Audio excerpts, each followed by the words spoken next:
The United States will always be my home, and I'll always be willing to come back on a single condition. And I've been quite clear about this over the years. This is that the government guarantee that I have the right, and every whistleblower has the right, to tell the jury why they did what they did. That was almost a year ago. Today, Ed Snowden is still living in Moscow, having left the U.S. following the leak of NSA secrets back in 2013. He joins us live tonight from Russia on what is already Saturday morning there. Edward shared his story in last year's best-selling memoir, Permanent Record, which came out in a paperback version just days ago. Ed, it's good to see you again, though I suspect you've been the one working from home before any of us. Let's begin here with what the president said about you most recently.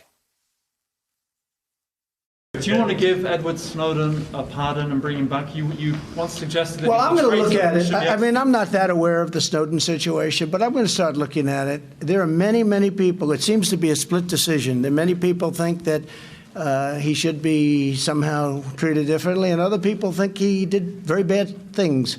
And I'm going to take a very good look at it. So, Ed, as you know, the Attorney General did not share the rosy view of the idea of a pardon for you and said so to the Associated Press. Couple of questions to start off with the graphic there that Barr is vehemently opposed. Have you had any contact with the administration? Did you initiate any? Have they initiated any? Have you sought a pardon from the United States? I have not, and this is something people have actually forgotten. There was a pardon campaign back during the Obama administration, but I at no point actually asked for pardon myself. It's tremendously gratifying to have this level of support. But as I said, my condition for return is simply a fair trial. Now, we didn't see the Obama administration talking about a pardon in this way, and I think Trump has commented again since then that he thought, treatment was very unfair or could be.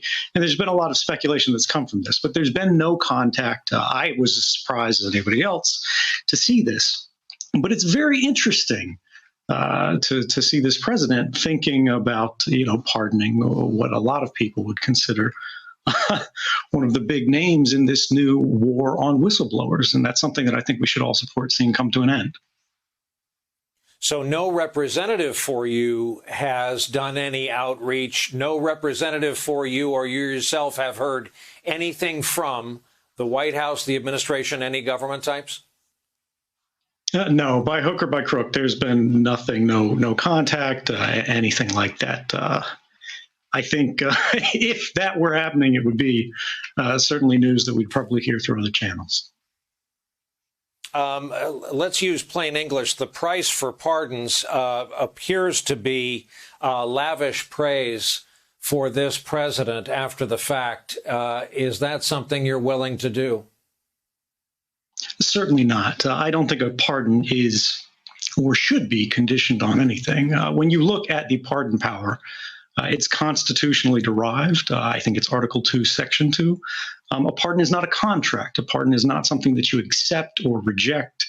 And it certainly shouldn't be used as a political tool. And this is why, while I haven't asked for pardon from the president, I will ask for a pardon for others. Now, when I mentioned the war on whistleblowers, this is an ongoing and continuing thing. The reason pardon is even being considered, even being debated, the fact that comments from the Attorney General are even hitting the news is because everyone who's followed these cases know being charged under the Espionage Act as a whistleblower means no fair trial is permitted. And there are people in the United States today serving time in prison for doing the right thing.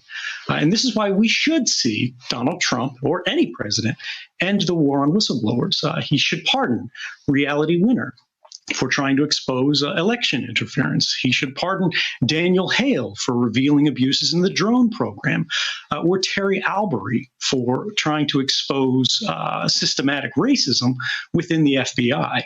And these are all people who are deserving of pardon. But this, when we look at pardon, pardon is intended to ameliorate unfairness, to fix fundamental flaws in our system of laws or the way they are being applied. And there is nowhere this is more clear right now than in the prosecution of whistleblowers under the Espionage Act.